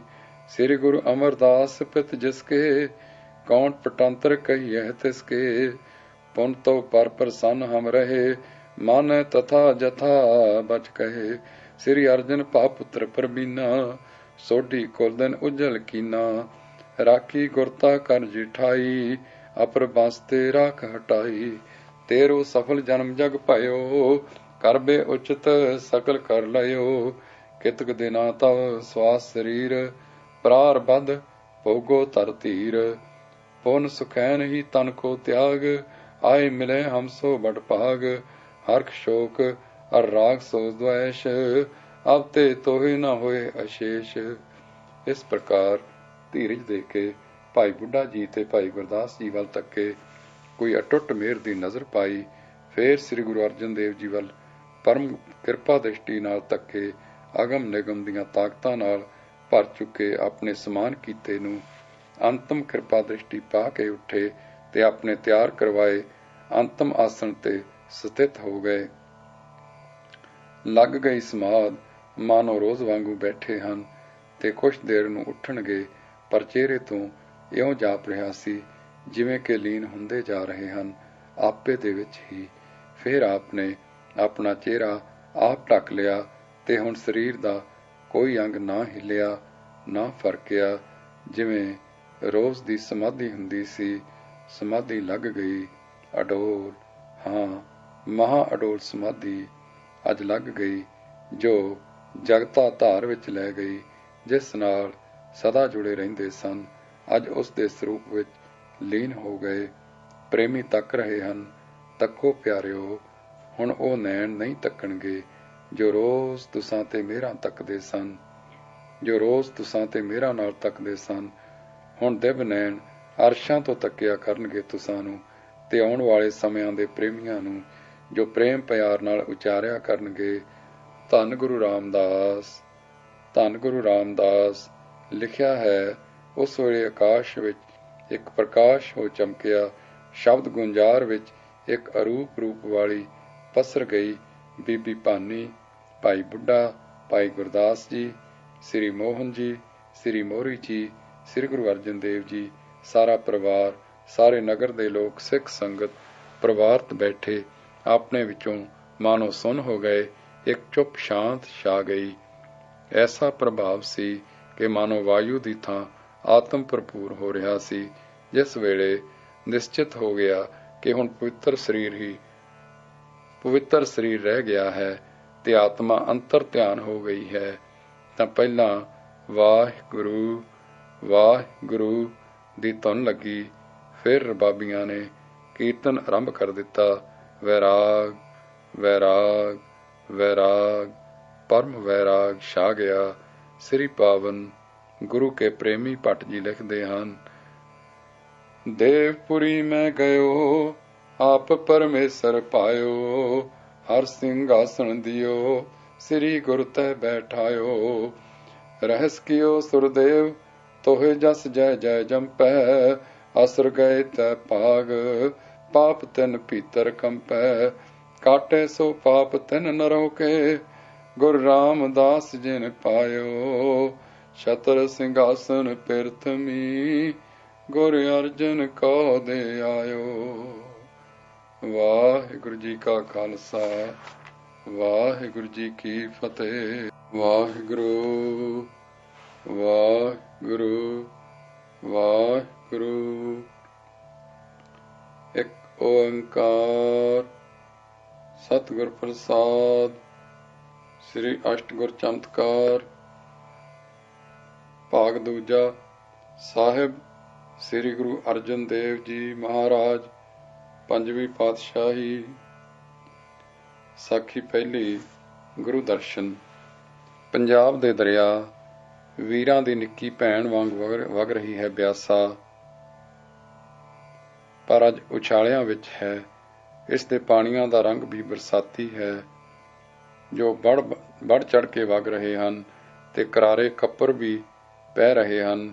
ਇਸ ਦੇ ਕਾਂਗੀ ਵੇਗ ਵਿੱਚ ਕੱਖ, ਕੂੜਾ ਕਰਕਟ ਰੁੜੇ ਚੱਲੇ ਆ ਰਹੇ ਹਨ ਤੇ ਉਲਟਬਾਜ਼ੀਆਂ ਲੈਂਦੇ ਤ੍ਰਿਖੇ ਵੇਗੀ ਭੱਜੇ ਚੱਲੇ ਆ ਰਹੇ ਹਨ। ਹਾਂ, ਅਸ਼ਾਂਤ ਹੈ ਅੱਜ ਬਿਆਸਾ ਦੇ ਪਾਣੀ, ਮਾਨੋ ਲਓ ਲਈ ਅਤ੍ਰਿਪਤ ਮਾਇਆ ਦੇ ਮਨੋਵੇਗ ਵਿੱਚ, ਹੋਰ ਲੈਣ ਦੀ ਲਾਲਸਾ ਵਿੱਚ ਹੋਰ ਅਸ਼ਾਂਤ ਹੋ ਕੇ ਕੰਢੇ ਕਿਨਾਰੇ ਭੰਨਦੇ ਤੁਰੇ ਜਾ ਰਹੇ ਹਨ। ਦੇਖੋ, ਗੋਇੰਦਵਾਲ ਲਾਗੇ ਇਸ ਦੇ ਕਿਨਾਰੇ ਪਾਸ ਇੱਕ ਨਿੱਕੇ ਜਿਹੇ ਟਿੱਲੇ ਉੱਤੇ ਸ੍ਰੀ ਗੁਰੂ ਅਮਰਦਾਸ ਜੀ ਵਾਲੀ ਛੰਨ ਅਜੇ ਛਾਈ ਖੜੋਤੀ ਹੈ। ਇਸ ਦੇ ਅੱਗੇ ਵਧਵੇਂ ਛੱਪਰ ਹੇਠ ਖੜੇ ਹਨ ਬਾਣੀ ਦੇ ਬੋਹਿਤ ਦੋਹਿਤਾ ਜੀ, ਸ੍ਰੀ ਗੁਰੂ ਅਰਜਨ ਦੇਵ ਜੀ। ਹਾਂ, ਖੜੇ ਹੋਏ ਅਸ਼ਾਂਤ ਪਾਣੀਆਂ ਦੇ ਵੇਗ ਨੂੰ ਵੇਖ ਰਹੇ ਹਨ। ਚਾਹੇ ਵਗ ਰਹੇ ਪਾਣੀ ਅਸ਼ਾਂਤ ਵਗ ਰਹੇ ਹਨ, ਪਰ ਉਹਨਾਂ ਨੂੰ ਵੇਖ ਰਿਹਾ ਹੈ ਸ਼ਾਂਤ ਸਰੋਵਰ ਹਿਰਦਾ, ਨਿਰਮਲ, ਅਡੋਲ ਤੇ ਗੰਭੀਰ। ਇਸ ਅਡੋਲ ਹਿਰਦੇ ਸਰੋਵਰ ਵਿੱਚ ਨਿੱਕੀ ਨਿੱਕੀ ਵਿਚਾਰ ਤਰੰਗ ਕੰਮ ਕਰ ਰਹੀ ਹੈ। ਇਹ ਹੈ ਬਿਆਸ, ਬੇਆਸ, ਬਿਨਾਂ ਆਸਾ ਨਾਮ ਵਾਲੀ, ਜੋ ਬੇ ਆਸਾ ਹੋਰ ਦੀ ਆਸਾ ਵਿੱਚ ਅੱਜ ਅਸ਼ਾਂਤ ਹੋ ਵਹਿ ਰਹੀ ਹੈ। ਅਸ਼ਾਂਤੀ ਹੈ ਸੋ ਅੱਜ ਲਓ ਲਈ ਅਤ੍ਰਿਪਤੀ ਦੀ, ਜਿਉਂ ਹੋਰ ਮਿਲੇ ਹੋਰ ਵਧੇ। ਕਿਧਰੋਂ ਸੰਤੋਖ ਦਾ ਟਿਕਾਊ ਆਵੇ, ਟਿਕੇ, ਨਿਤਰੇ ਤੇ ਰਸਮਈ ਹੋ ਜਾਏ। ਆਤਮਾ ਦਾਤਾ ਹੈ, ਮਾਇਆ ਗ੍ਰਹਿਣੀ ਹੈ, ਲੈਂਦੀ ਪਕੜਦੀ ਤੇ ਅਰਜ ਹੀ ਰਹਿੰਦੀ ਹੈ। ਸ਼ਾਂਤ ਰਸ, ਹਾਂ ਸ਼ਾਂਤ ਰਸ ਹੈ ਪ੍ਰਭੂ ਦੀ ਪ੍ਰੀਤ ਦਾ ਮਾਰਗ। ਸ਼ਾਂਤੀ ਰਸ ਦਾ ਸਥਾਈ ਭਾਵ ਹੈ ਨਿਰਵੇਦ, ਮਨੋ ਤਿਆਗ ਦਾ ਭਾਵ। ਇਸ ਨੂੰ ਫਲ ਲੱਗਦਾ ਹੈ ਸ਼ਾਂਤ ਰਸ, ਜੋ ਹੁੰਦਾ ਹੈ ਪ੍ਰਭੂ ਦਾ ਪ੍ਰੇਮ, ਆਤਮਾ ਦਾ ਪਰਮਾਤਮਾ ਨਾਲ ਪ੍ਰੇਮ। ਵਾਹਿਗੁਰੂ ਪ੍ਰੇਮੀ ਦੀ ਮੁਸ਼ਕਲ ਦਾ ਹੱਲ ਅਨਕਵੇਰ ਤਿਆਗ ਵਿੱਚ ਹੁੰਦਾ ਹੈ। ਗੁਰੂ ਪਿਤਾਮਾ ਜੀ ਫਰਮਾਉਂਦੇ ਹਨ, ਤ੍ਰੈ ਗੁਣ ਮਾਇਆ ਮੋਹ ਪਸਾਰਾ, ਸਭ ਵਰਤੈ ਆਕਾਰੀ, ਤੁਰਿਆ ਗੁਣ ਸਤ ਸੰਗਤ ਪਾਈਐ, ਨਦਰੀ ਪਾਰ ਉਤਾਰੀ। ਮਲਾਰ ਮਹੱਲਾ ਤੀਜਾ। ਸਾਖੀ ਦੂਜੀ ਦਸਤਾਰਬੰਦੀ। ਧੰਨ ਸ੍ਰੀ ਗੁਰੂ ਰਾਮਦਾਸ ਜੀਓ ਜੀ ਸ੍ਰੀ ਅੰਮ੍ਰਿਤ ਸਰੋਵਰ ਦਾ ਪੂਰਨ ਤਾਲ ਖੁਟਵਾ ਕੇ ਵਿਚਾਲੇ ਦੇ ਥੜੇ ਤੇ ਜੋਤਾਂ ਜਗਾ ਕੇ ਸੋਹਣੇ ਰੰਗ ਲਾ ਕੇ ਜਗਤ ਜਲੰਦੇ ਦੇ ਤਾਰਨ ਲਈ ਹਰਿਮੰਦਰ ਦੀ ਥਾਂ ਮਿੱਥ ਕੇ ਉੱਤੇ ਬੈਠ ਕੇ ਸ਼ਬਦ ਸੋਹਿਲੇ ਦਾ ਚੱਕਰ ਚਲਾ ਕੇ ਸदैवी ਰਸ ਭਰ ਗਏ ਇਸ ਟਿਕਾਣੇ। ਇੱਥੇ ਕੁਝ ਸਮਾਂ ਸੋਹਣੇ ਦੀਵਾਨ ਸਜਦੇ ਰਹੇ। ਆਪਣੀ ਆਯੂ ਦੇ ਅੰਤ ਸਮੇਂ ਅੰਮ੍ਰਿਤ ਸਰੋਵਰ ਤੋਂ ਆਪ ਜੀ ਅਚਾਨਕ ਗੋਇੰਦਵਾਲ ਆ ਗਏ ਤੇ ਇੱਥੋਂ ਸੱਚੇ ਘਰਾਂ ਨੂੰ ਚਾਲੇ ਪਾ ਗਏ। ਗੁਰਿਆਈ ਦਾ ਛਤਰ ਅਰਜਨ ਨੂੰ ਦੇ ਕੇ ਗੁਰ ਅਰਜਨ ਥਾਪ ਗਏ। ਸਾਡੀ ਸਮਝ ਗੋਚਰਾ ਕਰਨੇ ਲਈ ਉਹ ਕੌਤਕ ਜੋ ਤਦੋਂ ਆਤਮ ਮੰਡਲਾਂ ਵਿੱਚ ਤੇ ਆਤਮ ਰੰਗਾਂ ਵਿੱਚ ਵਰਤਿਆ ਸ੍ਰੀ ਭੱਟ ਜੀ ਨੇ ਇਉਂ ਇੱਕ ਸਵਈਏ ਵਿੱਚ ਅੰਕਿਤ ਕੀਤਾ ਹੈ। ਦੇਵਪੁਰੀ ਮੈਂ ਗਇਓ ਆਪ ਪਰਮੇਸ਼ਰ ਪਾਇਓ, ਹਰ ਸਿੰਘਾਸਣ ਦਿਓ ਸ੍ਰੀ ਗੁਰ ਤਹਿ ਬੈਠਾਇਓ। ਰਹਿਸ ਕੀਓ ਸੁਰਦੇਵ ਤੋਹਿ ਜਸ ਜੈ ਜੈ ਜੰਪੈ, ਅਸੁਰ ਗਏ ਤੇ ਭਾਗ ਪਾਪ ਤਿਨ ਭੀਤਰ ਕੰਪੈ। ਕਾਟੈ ਸੋ ਪਾਪ ਤਿਨ ਨਰੋ ਕੇ ਗੁਰ ਰਾਮਦਾਸ ਜਿਨ ਪਾਇਓ। ਛਤਰ ਸਿੰਘਾਸਨ ਪਿਰਥਮੀ ਗੁਰ ਅਰਜਨ ਕਉ ਦੇ ਆਇਓ। ਸਵਈਏ ਮਹੱਲੇ ਪੰਜਵੇਂ ਕੇ। ਜਿਸ ਆਪਣੇ ਤੁਲ ਕੀਤੇ ਨੂੰ ਛਤਰ ਸਿੰਘਾਸਨ ਗੁਰਿਆਈ ਦਾ ਦੇ ਗਏ ਹਨ, ਉਹ ਗੁਰੂ ਅਰਜਨ ਦੇਵ ਜੀ ਗੋਇੰਦਵਾਲ ਬੈਠੇ ਹਨ। ਗੁਰੂ ਰਾਮਦਾਸ ਜੀ ਦੇ ਸੱਚਖੰਡ ਪਿਆਨੇ ਸੁਣ ਕੇ ਦੂਰੋਂ ਨੇੜੇ ਤੋਂ ਪ੍ਰੇਮੀ ਭੱਜੇ ਆ ਰਹੇ ਹਨ। ਲਾਹੌਰ ਆਦਿ ਥਾਵਾਂ ਤੋਂ ਸਾਖ ਸੰਬੰਧੀ ਵੀ ਆ ਰਹੇ ਹਨ। ਹਾਂ, ਸਭ ਤੋਂ ਉਤਾਵਲੇ ਪਿਰਥੀ ਚੰਦ ਜੀ ਆਏ ਹਨ। ਗੱਦੀ ਨਾ ਮਿਲਣ ਕਰਕੇ ਸੁਖੀ ਨਹੀਂ ਹਨ। ਗੋਇੰਦਵਾਲ ਦੇ ਸੰਬੰਧੀਆਂ ਤੇ ਬਾਬਾ ਬੁੱਢਾ ਆਦਿਕਾਂ ਨੂੰ ਤਰ੍ਹਾਂ ਤਰ੍ਹਾਂ ਦੇ ਕੁਆਕ ਕਹਿ ਰਹੇ ਹਨ। ਕਿਤੇ ਮਿਹਣਿਆਂ ਨਾਲ ਕਿਤੇ ਮਿੰਨਤਾਂ ਨਾਲ ਯਤਨ ਕਰ ਰਹੇ ਹਨ ਕਿ ਕਿਵੇਂ ਬਰਾਦਰੀ ਦੇ ਇਕੱਠ ਵਾਲੇ ਦਿਨ ਪੱਗ ਮੈਨੂੰ ਮਿਲੇ। ਪਰੰਤੂ ਭਾਈਚਾਰਾ ਪੱਗ ਉਸੇ ਨੂੰ ਦੇਣੀ ਚਾਹੁੰਦਾ ਹੈ ਜਿਸ ਨੂੰ ਰੂਹਾਨੀਅਤ ਦਾ ਛਤਰ ਸਿੰਘਾਸਨ ਮਿਲਿਆ ਹੈ। ਹਾਂ, ਬਿਰਾਦਰੀ ਤੇ ਸਿੱਖੀ ਗੁਰੂ ਰਾਮਦਾਸ ਜੀ ਦੀ ਕੀਤੀ ਨੂੰ ਫੁੱਲ ਚਾੜ੍ਹਨਾ ਚਾਹੁੰਦੀ ਹੈ। ਅੱਜ ਪੱਗ ਬਣਾਈ ਦਾ ਦਿਨ ਆ ਗਿਆ ਹੈ। ਸਾਖ ਸੰਬੰਧੀ ਸਿੱਖ ਸੇਵਕ ਜੁੜੇ ਬੈਠੇ ਹਨ। ਪਿਰਥੀ ਚੰਦ ਤੇ ਮਹਾਦੇਵ ਜੀ ਤੇ ਸ੍ਰੀ ਗੁਰੂ ਅਰਜਨ ਦੇਵ ਜੀ ਬੈਠੇ ਹਨ। ਇੱਥੇ ਨਿਰਾ ਬਰਾਦਰੀ ਵਾਲਾ ਸਮਾਗਮ ਨਹੀਂ, ਇੱਥੇ ਗੁਰਮਤ ਦਾ ਦੀਵਾਨ ਹੈ। ਵਿੱਚੇ ਸੰਬੰਧੀ ਭਾਈਚਾਰੇ ਵਾਲੇ ਸਾਰੇ ਪੱਗ ਦੇਣ ਲਈ ਬੈਠੇ ਹਨ। ਪਿਰਥੀ ਚੰਦ ਜੀ ਵੀ ਵਿੱਚੇ ਬੈਠੇ ਹਨ।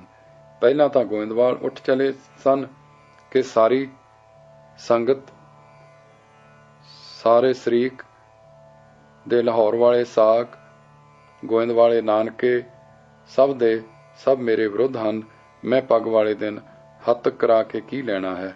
ਪਰ ਫੇਰ ਕੁਛ ਹੋਰ ਸੋਚੀ ਤੇ ਕੋਈ ਉਸ ਵੇਲੇ ਲਈ ਹੋਰ ਵਿਚਾਰ ਕੇ ਬੈਠੇ ਰਹੇ। ਉਸ ਦੇ ਸਾਥੀ ਮਿੱਤਰ ਵੀ ਇਸੇ ਵਿਉਂਤ ਵਿੱਚ ਨਾਲ ਬੈਠੇ ਰਹੇ। ਪਰ ਦੇਖੋ, ਨਿਰਵੈਰਾਂ ਦੇ ਨਾਲ ਵਰਤਾਓ। ਭੋਗ ਪਿਆ ਕੀਰਤਨ ਦਾ ਤੇ ਪੱਗ ਗੁਰੂ ਅਰਜਨ ਦੇਵ ਜੀ ਦੇ ਕਰ ਕਮਲਾਂ ਤੇ ਮੋਹਰੀ ਜੀ ਹੱਥੀਂ ਧਰੀ ਗਈ। ਤਦ ਆਪ ਉੱਠੇ, ਪੱਗ ਸੰਭਾਲੀ ਤੇ ਪਿਰਥੀ ਚੰਦ ਜੀ ਪਾਸ ਜਾ ਖਲੋਤੇ। ਸੋਹਣੇ ਸੁਰੀਲੇ ਗਲੇ ਨੇ, ਜਿਸ ਦੇ ਅੰਦਰ ਪਿਆਰ ਹੀ ਪਿਆਰ ਵਾਲਾ ਮਨ ਤੇ ਸਰਬੱਤ ਦੇ ਭਲੇ ਦੀ ਸਿੱਖਿਆ ਦੇਣ ਵਾਲਾ ਹਿਰਦਾ ਵਸਦਾ ਸੀ, ਆਵਾਜ਼ ਦਿੱਤੀ, ਵੀਰਨਾ ਆ ਲਓ ਪੱਗ, ਇਹ ਸਜਾਓ ਆਪਣੇ ਸੀਸ ਤੇ, ਵੀਰਨ ਵੀਰਨ ਹੋ ਜਾਓ, ਲਓ ਮੈਂ ਸਜਾਵਾਂ ਸੋਹਣੀ ਦਸਤਾਰ ਵੀਰਨ ਦੇ ਸਿਰ ਤੇ। ਇਹ ਕਹਿ ਕੇ ਪੱਗ ਖੋਲੀ ਤੇ ਪਿਰਥੀ ਚੰਦ ਜੀ ਦੇ ਸੀਸ ਤੇ ਬੰਨਣੀ ਸ਼ੁਰੂ ਕਰ ਦਿੱਤੀ। ਧਰਮ ਮੇਘਾਂ ਵਾਲੇ ਸੀਤਲ ਬੱਦਲਾਂ ਵਾਲੇ ਹੱਥਾਂ ਤੋਂ ਠੰਡਾਂ ਦੇ ਮੀਂਹ ਵਸ ਰਹੇ ਸਨ। ਸੰਗਤ ਅਸਚਰਜ ਹੋ ਕੇ ਠਰ ਗਈ ਹੈ। ਠੀਕ ਇਹੋ ਹੀ ਹੈ ਸੱਚਾ ਗੁਰੂ, ਜੇ ਗੁਰੂ ਰਾਮਦਾਸ ਜੀ ਸਾਡੇ ਸਿਰਾਂ ਤੇ ਕਾਇਮ ਕਰ ਗਏ ਹਨ। ਹਾਂ, ਇਹ ਹੈ ਗੁਰੂ ਦੀ ਗੁਰਿਆਈ। ਸੋਹਣੇ ਸਤਿਗੁਰੂ ਨੇ ਆਪਣੇ ਪਿਆਰੇ ਪਿਤਾ ਦੇ ਅੰਤਮ ਸੰਸਕਾਰ ਵੇਲੇ ਵਾਯੂ ਮੰਡਲ ਨੂੰ ਸ਼ਾਂਤਮੈਤਾ ਤੋਂ ਵਿਗੜ ਨਾ ਦਿੱਤਾ। ਦਾਤੇ ਨੇ ਦਾਨ ਦੇ ਕੇ ਠੰਡ ਵਰਤਾ ਦਿੱਤੀ। ਓਏ ਦਾਤੇ ਦੁੱਖ ਕਾਟਣ ਹਾਰ, ਜਾਂ ਕੈ ਸੰਗ ਤਰੈ ਸੰਸਾਰ। ਸੁਖਮਨੀ ਸਾਹਿਬ। ਹਾਂ, ਘਰੋਂ ਜੋ ਆਏ ਸਨ ਦੁੱਖ ਕੱਟਣ ਦਾਤਾ ਜੀ, ਵਾਹਿਗੁਰੂ ਦੇ ਆਪਣੇ ਦਰੋਂ ਉਸ ਦਾ ਰੂਪ। ਪੱਗ ਬਣਾਉਣ ਵਾਲੇ ਹੱਥ ਤਾਂ ਸਨ ਹੀ ਸ਼ਾਂਤ ਸਤੋਗੁਣੀ, ਪਰ ਦੇਖਣ ਵਾਲੇ ਸਿੱਖ ਸੇਵਕ ਸੰਬੰਧੀ ਵੀ ਠਰਦੇ ਗਏ। ਇਹ ਦੇਖ ਦੇਖ ਕੇ ਕਿ ਹਾਂ ਠੀਕ, ਇਹੋ ਨਿੱਕਾ ਪੂਤ ਸੀ ਗੁਰਗੱਦੀ ਦੀ ਵਡਿਆਈ ਦੇ ਲਾਇਕ। ਸਮਰੱਥ ਗੁਰੂ ਰਾਮਦਾਸ ਦਾ ਸਮਰੱਥ ਹੱਥ ਗੁਰੂ ਅਰਜਨ ਦੇਵ ਜੀ ਦੇ ਸਿਰ ਤੇ ਠੀਕ ਟਿਕਿਆ ਹੈ। ਕਵੀ ਸੰਤੋਖ ਸਿੰਘ ਜੀ ਲਿਖਦੇ ਹਨ, ਪੁਨ ਆਪਣੇ ਆਪਣੇ ਸਭ ਥਾਨ, ਨਿਰਹੰਕਾਰ ਸ਼ਾਂਤ ਚਿਤ ਧੀਰ, ਸਕਲ ਗੁਣਨ ਤੇ ਜਾਣਿਓ ਨਿਕਾ। ਪੁਨ ਆਪਣੇ ਆਪਣੇ ਸਭ ਥਾਨ, ਕਰੈ ਸਰਾਹਨ ਗੁਣ ਨ ਮਹਾਨ, ਨਿਰਹੰਕਾਰ ਸ਼ਾਂਤ ਚਿਤ ਧੀਰ, ਹਰਖ ਸ਼ੋਕ ਨਹਿ ਲੇਸ਼ ਗੰਭੀਰ, ਸਕਲ ਗੁਣਨ ਤੇ ਜਾਣਿਓ ਨੀਕਾ। ਪਿਤ ਨੇ ਪਰਖ ਕੀਨ ਤਬ ਟੀਕਾ। ਅਰਥਾਤ ਗੁਰੂ ਅਰਜਨ ਦੇਵ ਜੀ ਅਹੰਕਾਰ ਰਹਿਤ ਹੈ, ਸ਼ਾਂਤੀ ਤੇ ਧੀਰਜ ਵਾਲੇ ਦਿਲ ਦਾ ਮਾਲਕ ਹੈ, ਜਿਸ ਨੂੰ ਹਰਖ ਸ਼ੋਕ ਦੀ ਰਤਾ ਲੇਸ਼ ਨਹੀਂ, ਐਸਾ ਗੰਭੀਰ ਹੈ। ਸਾਰੇ ਗੁਣਾਂ ਵਿੱਚ ਸਭ ਤੋਂ ਉੱਤਮ ਜਦ ਦੇਖ ਲਿਆ ਸੀ, ਤਦੇ ਹੀ ਤਾਂ ਪਿਤਾ ਗੁਰੂ ਰਾਮਦਾਸ ਜੀ ਨੇ ਗੁਰਿਆਈ ਦਾ ਤਿਲਕ ਇਸ ਨੂੰ ਦਿੱਤਾ ਸੀ। ਫਿਰ ਸ੍ਰੀ ਕਵੀ ਸੰਤੋਖ ਸਿੰਘ ਜੀ ਲਿਖਦੇ ਹਨ, ਅਗਲੇ ਦਿਵਸ ਸੰਗਤਾਂ ਆਈ, ਰੀਤ ਅਨੇਕ ਉਪਾਇਨ ਲਿਆਈ, ਸਭ ਬਰਤੰਤ ਸੁਨ ਨਿਰਣੈ ਕੀਨ, ਸ੍ਰੀ ਅਰਜਨ ਕੋ ਸਤਿਗੁਰ ਚੀਨ। ਬ੍ਰਿੰਦ ਅਕੀਰਨ ਅਰਪ ਅਗਾਰੀ, ਸਭ ਸੰਗਤ ਨੇ ਬੰਧਨ ਧਾਰੀ, ਮਨੋ ਕਾਮਨਾ ਪੂਰਨ ਕਰਹੀ, ਰਾਮਦਾਸ ਗੁਰ ਇਹੀ ਨਿਹਰਹੀ। ਹੇਰ ਹਜ਼ਾਰਨ ਤਨ ਕੋ ਆਇਵ, ਜਰਿਓ ਨ ਪਿਰਥਿਆ ਜਰਿਓ ਰਸਾਇਵ, ਰਹੇ ਉਪਾਏ ਕਰਤ ਬਹੁ ਤੇਰੇ, ਕੋ ਸਿੱਖ ਸੇਵਕ ਗਇਓ ਨਾ ਨੇਰੇ। ਦਿਵਸ ਆ ਗਲੇ ਪੁਨ ਸਿਖਿਆਏ, ਦੇਖ ਪ੍ਰਥਮ ਜਿਉ ਤਿਨ ਅਰਪਾਏ, ਦੂਰ ਦੂਰ ਕੀ ਸੰਗਤ ਆਵੈ, ਸ੍ਰੀ ਅਰਜਨ ਕੋ ਸੀਸ ਨਿਵਾਵੈ। ਕਿਤਕ ਦਿਵਸ ਦੇਖਤ ਦੁਖ ਹੋਵਤ, ਆਪਣੋ ਮਹਾ ਅਨਾਦਰ ਹੋਵਤ, ਦੋਸ਼ ਮੋਹਰੀ ਆਦਿਕ ਕੇਰਾ, ਬਿਰਦ ਆਦਿਕ ਸਿੱਖ ਕੇਰ ਕਨੇਰਾ। ਜਰਤ ਰਿਦ ਨ ਚਲਤ ਉਪਾਈ, ਮੋਟਿਕ ਪੇਟ ਏਕ ਨ ਆਈ, ਸਿੱਖ ਸੰਗਤ ਕੋ ਇਹ ਪ੍ਰਭਾਵੈ, ਸ੍ਰੀ ਅਰਜਨ ਕੋ ਪੈ ਪੁਜਵਾਵੈ। ਮੁਝ ਆਛੈ ਨਹੀਂ ਇਹਾ ਬਸਾਵੈ, ਜਾਉ ਸੁਦਾਸਰ ਬਿਖੈ ਪੁਜਾਵੈ, ਇਮ ਵਿਚਾਰ ਦੁਖ ਪਾਏ ਕਨੇਰਾ, ਸ੍ਰੀ ਅੰਮ੍ਰਿਤ ਗੁਮਨੈ ਫੇਰਾ।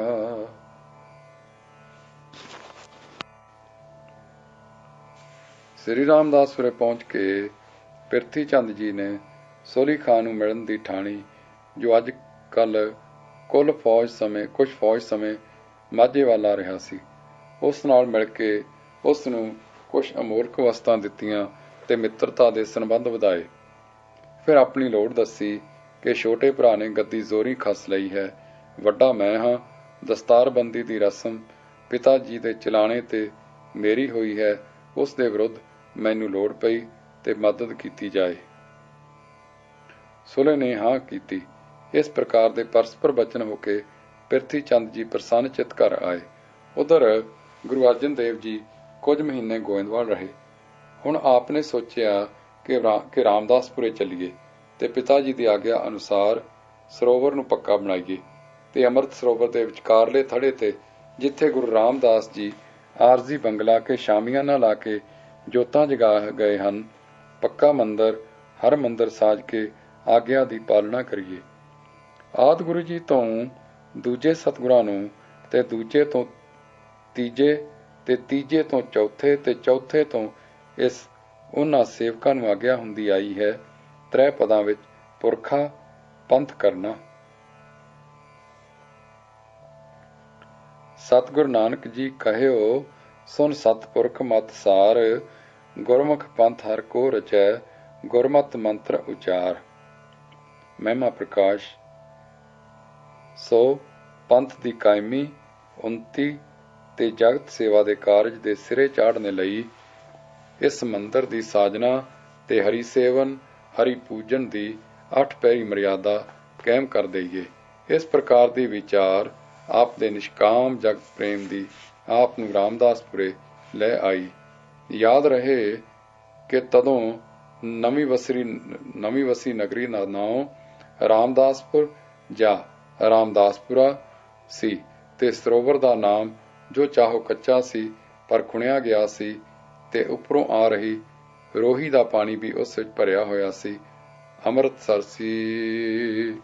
ਵਾਹਿਗੁਰੂ ਜੀ ਕਾ ਖਾਲਸਾ, ਵਾਹਿਗੁਰੂ ਜੀ ਕੀ ਫਤਿਹ।